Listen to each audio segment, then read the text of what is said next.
ज्ञानानन्दस्य ज्ञानञ्जनशलाकया चक्षुरुन्मीलितं येन तस्मै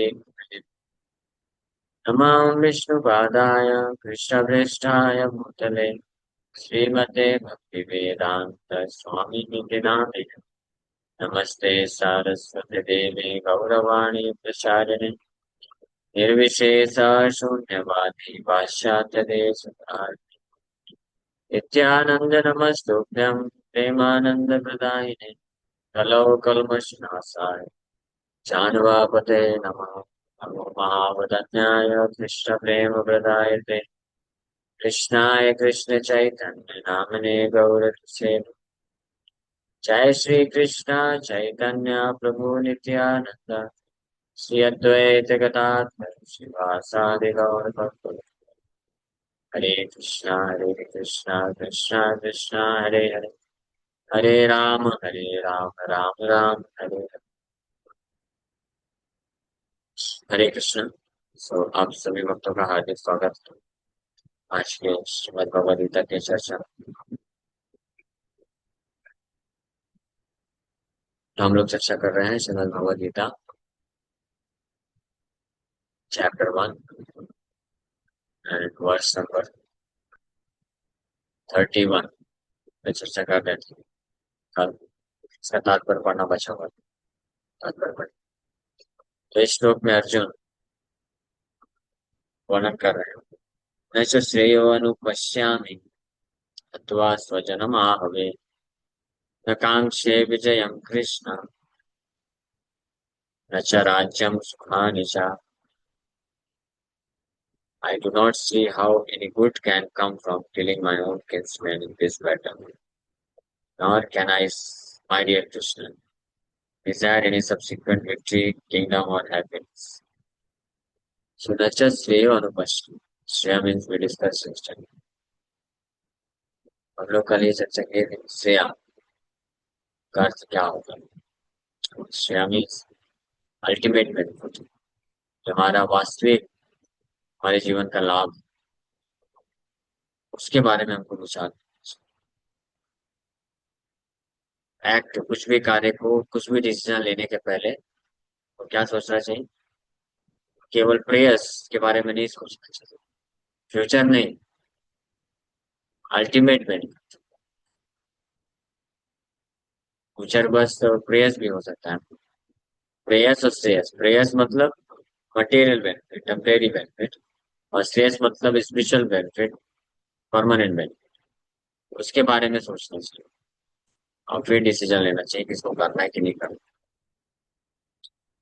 ये हमको लेसन में शिक्षा प्राप्त किया था कल के डिस्कशन से। अर्जुन एक में इस चीज को बोल रहा है। So without knowing that one's self-interest is in Vishnu or Krishna, conditioned souls are attracted by bodily relationships, hoping to be happy in such situations. बिना अपना वास्तविक स्वार्थ, सेल्फ इंटरेस्ट मतलब स्व अर्थ, अपना वास्तविक स्वार्थ भगवान विष्णु भगवान कृष्ण में है, तो ये जाने बिना व्यक्ति जो है केवल शारीरिक संबंध से आकर्षित होते हैं और भौतिक रूप से संसार में अलग अलग परिस्थिति बना करके सुखी रहना चाहिए। रहते विदु स्वार्थ गति में विष्णु, ऐसे लोग जो अ, स्वार्थ, असली स्वार्थ है भगवान विष्णु को प्राप्त करना। असली स्वार्थ गति क्या है, भगवान विष्णु में। रहते विदु, जो लोग ये नहीं जानते तो क्या करते थे, बहिरर्थ माने। रहते विदु स्वार्थ गति में विष्णु दुराशया, ये बहिरर्थ माने। दुराशया मतलब भौतिक आशा रखते, और बहिरर्थ मटेरियल बेनिफिट, मटेरियल रिलेशन, भौतिक शारीरिक लाभ, शारीरिक जो संबंध होते हैं संसार में, उसी से उसी परिस्थिति में रह करके सुखी बनना चाहिए। भौतिक सुख, फैमिली लाइफ, सोशल लाइफ, पारिवारिक सुख, सामाजिक सुख, और क्या क्या सुख नाम है ऐसे। भौतिक सुखों के अनेकों प्रकार है, घूम फिर के एक ही चीज है वो, लेकिन नाम अलग अलग वैरायटी है। पारिवारिक सुख, सामाजिक सुख, और सांसारिक सुख, जो भी है ये सब भौतिक सुख के कैटेगरी में आता है। और ये उन लोगों के द्वारा प्राप्त इसको करने का चेष्टा किया जाता है जो अपने जीवन का वास्तविक अर्थ नहीं जानते। वास्तविक हमारे अपने जीवन का जो स्वार्थ की गति में विश्व वो नहीं जानते, तो वो लोग इस प्रकार के ब्लाइंड कॉन्सेप्ट, अंधे विचारधारा में फंस जाते हैं। ये अंधा विचारधारा है। भौतिक रूप से इसको बहुत लोग अच्छा मानते हैं। अरे देखो कितना अच्छा परिवार का से पालन पोषण करता है, कितना अच्छा समाज सेवा के कार्य में लगा हुआ है, कितना अच्छा ये कर रहा है, फलाना ढिमकाना, बहुत सारी चीजें अलग अलग प्रकार से लोग करते हैं। कितना बड़ा कितना अच्छा साइंटिस्ट है, कितनी सारी चीजें आविष्कार करके दिया है, कितना अच्छा देशभक्त है, कितना अच्छा बिजनेसमैन है।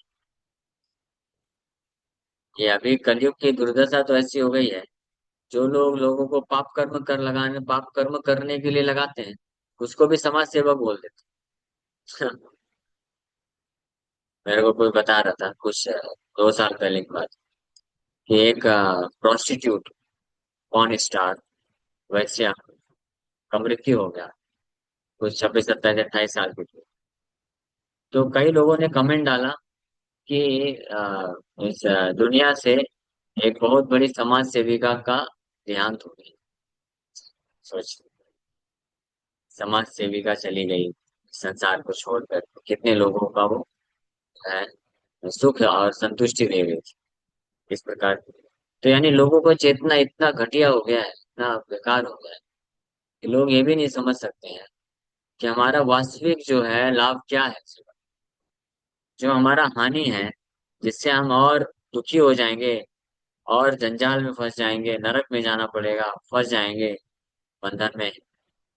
उसको वो क्या मान रहे हैं, उसको अच्छा मान रहे हैं। Unfortunate situation. असत्य सत्य करी माने, निताई पद पासारिया असत्य सत्य करी। This is the symptom of person who is in illusion. जो बिल्कुल अच्छे तरीके से मोहग्रस्त व्यक्ति है, उसका लक्षण क्या है? असत्य सत्य करी मान। जो असत्य है सत्य मान लेता है, और जो सत्य है उसको मनगढ़ंत मानता है। या असत्य सत्यकारी माने मतलब ऐसे कार्य, ऐसी इच्छाएं जो हमको बंधन में डालेंगे, दुख प्रदान करेंगे, उसको वो सही मानता है। और ऐसे कार्य जो हमको बंधन से मुक्त करेंगे, उसको वो गलत मानता है, टाइम वेस्ट मानता है, यूजलेस बोलता है, उसके लिए टाइम ही नहीं। भक्ति के जो कार्य हैं, भक्तों का संग है, गीता भागवत पढ़ना, नाम जप करना, कृष्ण की सेवा करना, ये कार्य जो है हमको हमको वास्तविक शांति और सुख प्रदान कर सकते हैं। हमको वास्तविक रूप से बंधन से मुक्त करके परम आनंद को प्रदान करते हैं। लेकिन इसको जो यूजन में मोहग्रस्त व्यक्ति होता है, इसको क्या बोलता है? ये सब यूजलेस। और जो सेंस एंजॉयमेंट है, पाप कर्म करके जो इंद्रिय तृप्ति की भावना है, जिसमें कुछ क्षणिक सुख कुछ प्राप्त हो जाता है, उसी को व्यक्ति क्या मानता है? वो बेस्ट। तो ये रिजल्ट है not knowing that one self interest is in Vishnu और कृष्ण। जब कोई नहीं जानता कि हमारा वास्तविक जीवन का लाभ है भगवान कृष्ण में। In such a blind conception of life, they forget even the causes of material. ऐसे अंधे अंधी विचारधारा के कारण व्यक्ति क्या सोच, आध्यात्मिक लाभ तो भूल ही जाते हैं, यहाँ तक कि भौतिक सुख प्राप्त, वास्तविक रूप से अगर भौतिक सुख भी प्राप्त हो सकता है, उससे भी वंचित हो जाते हैं, उसको भी भूल जाते हैं, पाप कर्म में ही लिप्त हो जाते हैं। Arjuna appears to have even forgotten the moral codes for a Kshatriya. It is said that two kinds of men, namely the Kshatriya who dies directly in front of battlefield under Krishna's personal orders, and the person in the renounced order of life who is absolutely devoted to spiritual culture, are eligible to enter into the sun glow, which is so powerful and dazzling. दो प्रकार के लोग, जो कि पहले ऐसे क्षत्रिय जो कृष्ण के आदेश पे युद्ध क्षेत्र में है, और दूसरे सन्यासी जिन्होंने अपना पूरा जीवन कृष्ण के लिए समर्पित कर दिया है। इन दोनों को सेम गति मिल, सूर्य लोक में प्रवेश कर सकते हो, यानी आध्यात्मिक आगे प्रगति कर सकते हैं। Arjuna is reluctant even to kill his enemies, let alone his relatives. He thinks that by killing his kinsman there would be no happiness in his life, and therefore he is not willing to fight, just as the person who does not feel hunger is not inclined to. So Arjun जो है, अज्ञानता में होने के कारण, देहात बुद्धि में होने के कारण वो ये युद्ध नहीं करना चाहिए। अपने सगे संबंधियों को मारना तो दूर की बात है, अपने शत्रुओं पे भी अटैक करने से वो कतरा रहे हैं। इसलिए तो आगे वाले श्लोक में बताएंगे अर्जुन कि निहत्ते धार्तराष्ट्रान् एतम हन्तुम न इच्छामि घनतो अपि मधुसूदन। कि धृतराष्ट्र के पुत्र अगर मुझे निहत्ता मारने के लिए भी आ जाए तब भी एतम हन्तुम न इच्छा, मैं उनको वध नहीं करना चाहता, मेरा इच्छा ये Arjun is not willing to fight. क्यों? क्योंकि अर्जुन देख रहा है, उसको लग रहा है अध्यात्म देहात बुद्धि की चेतना में होने का अर्जुन ऐसा फील कर रहा है कि इस युद्ध को करने से मुझे कोई भौतिक सुख मिलेगा ही नहीं, सारे अपने सगे संबंधियों को मार दूंगा तो क्या सुख मिलेगा। इसलिए वो युद्ध करने के लिए तैयार नहीं है। जिस प्रकार से कोई व्यक्ति जिसको भूख नहीं लगी है तो वो कुकिंग करने के लिए तैयार नहीं, इच्छा नहीं होती। उसी प्रकार से अर्जुन भौतिक चेतना से दूषित होने के कारण उनको इस युद्ध को करने से कोई भौतिक सुख नहीं मिलेगा, इस पे विचार करके युद्ध करने के लिए अर्जुन इंक्लाइंड नहीं। He has not decided to go into the forest and live a secluded life of frustration. Arjun यहाँ तक डिसाइड कर चुके हैं कि वो जंगल में चले जाएंगे और फ्रस्ट्रेशन में रह करके जंगल में भीख मांग करके किसी भी तरीके से जीवन यापन कर, लेकिन ये राज्य को प्राप्त करने के लिए युद्ध नहीं करना, यहाँ तक डिसाइड कर चुका हूँ। But as a Kshatriya he requires a kingdom for his subsistence, because the kshatriyas cannot engage themselves in any other occupation. But Arjuna has no kingdom. Arjuna's sole opportunity for gaining a kingdom lies in fighting with his cousins and brothers and reclaiming the kingdom inherited from his father, which he does not like to do. Therefore, he considers himself fit to go to forest to live a secluded life of frustration. तो अर्जुन जो है, अर्जुन के पास एकमात्र उपाय भी यही है कि उनका जो राज्य है, उनके पिता के द्वारा जो राज्य प्राप्त हुआ है, उसको प्राप्त करने के लिए ही मस्ट फाइट, तो युद्ध करना ही चाहिए। तो युद्ध नहीं करेंगे there is no other option, कोई ऑप्शन नहीं है उनको किस प्रकार से राज्य मिलेगा। और क्षत्रिय है अर्जुन, क्षत्रिय के लिए तो और अन्य कोई जो कार्य है नहीं कर सकते, ब्राह्मण का कार्य नहीं कर सकते, वैश्य शूद्र का कार्य नहीं कर सकते, तो उनको राज्य करने के लिए चाहिए। दैट इज इज नेचर, स्वभाव। बाकी जितने भी स्वभाव हैं उसमें व्यक्ति थोड़ा दब के रह सकता है। ब्राह्मण तो सहनशील होता है, कोई 10 गाली भी देगा तब भी कोई फर्क नहीं पड़ेगा। क्षत्रिय को गाली देना तो दूर की बात है, कोई आंख उठा के देख लिया तो तलवार निकल जाएगी। तो अर्जुन कैसे ब्राह्मण बन पाएगा? भगवान कृष्ण इसलिए नहीं चाहते कि अर्जुन जो है भिक्षा मांग लीजिए, तो क्षत्रिय स्वभाव तो प्रकट हो सकता है कभी भी। तो इसलिए किंगडम उनको चाहिए, राज्य चाहिए जीने के लिए। Arjun soul opportunity for gaining a kingdom lies in fighting. और अर्जुन को राज्य प्राप्त करने का एक ही उपाय है, युद्ध करना अपने भाई बंधुओं से और अपने किंगडम को रिक्लेम कर ले, उनके पिता की विरासत। लेकिन वो अर्जुन करना नहीं चाह रहे, इसलिए अर्जुन इस पे विचार कर रहा है कि मेरे लिए अच्छा है कि मैं जंगल चला जाऊं और to live in secluded life of frustration, जंगल में जाकर के फ्रस्ट्रेशन में रह करके मैं अपना देह त्याग दूंगा, यही मेरे लिए सही है। लेकिन युद्ध करके अपना राज्य प्राप्त करना तो उचित है। This is what Arjuna is feeling। ठीक है, तो इस श्लोक में हमने कुछ शिक्षा प्राप्त की और इस श्लोक का आगे चर्चा की, यहीं पे विराम करते हैं। कल आगे अर्जुन इसको और एक्सप्लेन करेंगे कि कैसे हो आपको या जिस युद्ध को जीतने में क्या सुख, कोई सुख नहीं मिलेगा इसको वर्णन करके श्लोक में वो करने वाले। Thank you very much.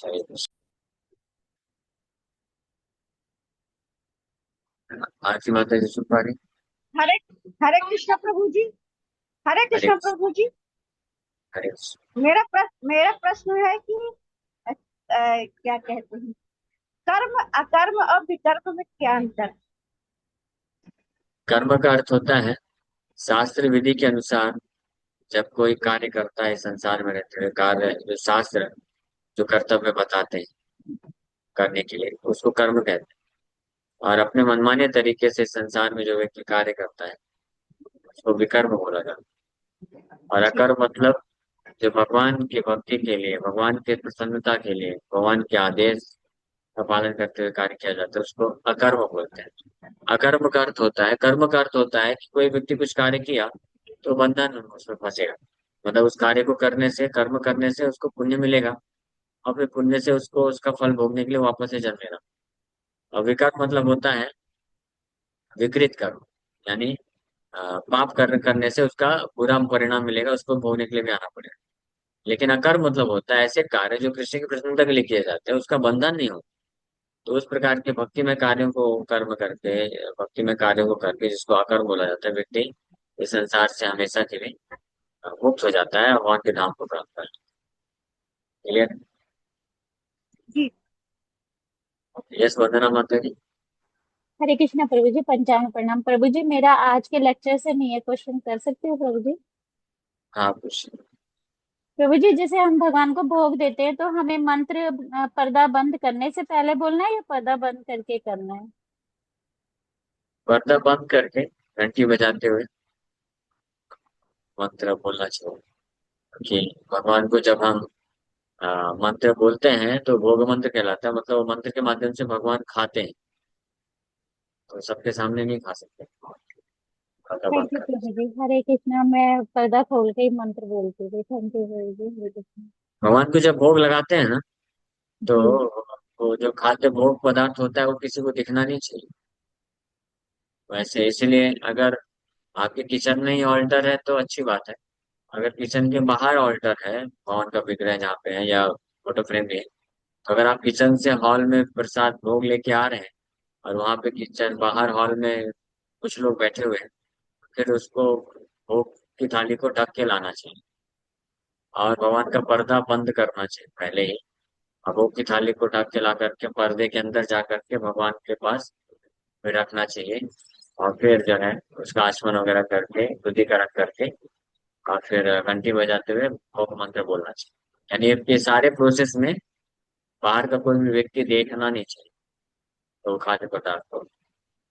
Specially बोला गया है कि अगर कुत्ता अगर है, कुत्ते ने देख लिया भोग को, तो भोग फिर अर्पण करने योग्य नहीं रहे, भोग को फिर रिजेक्ट करना पड़ेगा।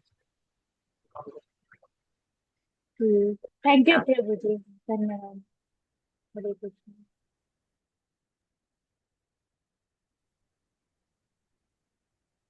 क्या हरे अर्जुन कृष्ण प्रभु जी। सत्वगुण को प्राप्त है? हाँ। हम्म, ठीक। ठीक है।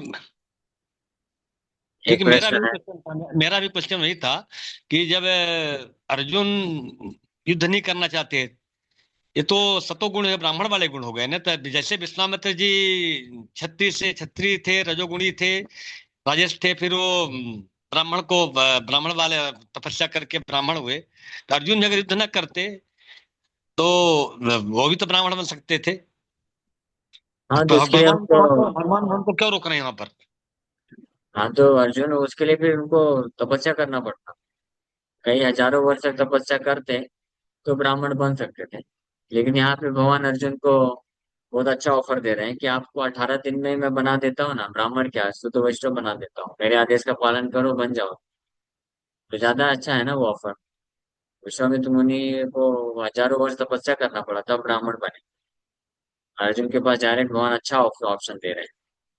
ब्राह्मण से भी श्रेष्ठ होता है वैष्णव। वैष्णव मतलब जो आदेश, कृष्ण के आदेश को पालन कर लेता है। तो मेरे आदेश को पालन करके युद्ध करो, यू बिकम मोर देन ब्राह्मण, ब्राह्मण से श्रेष्ठ बन जाओ। इसलिए गीता का उपदेश सुना है। भगवान नहीं चाहते थे कि अर्जुन जो है युद्ध ना करे। अर्जुन से युद्ध कराना चाहते थे क्योंकि भगवान का इच्छा था ये धर्म युद्ध हो और जो पायस किंग है पांडव जो धार्मिक राजा है वो राज्य संभाले ताकि धर्म की प्रवृत्ति धर्म बढ़ेगा। अर्जुन अगर छोड़ के जाता संन्यास ले लेता हो सकता तपस्या करके ब्राह्मण बन जाता सन्यासी बन जाता लेकिन उससे बस अपने लिए बस होता ना तो वह नहीं चाहते थे। ओके। हरे कृष्ण। और कोई प्रश्न? ठीक है thank you very much Hare Krishna.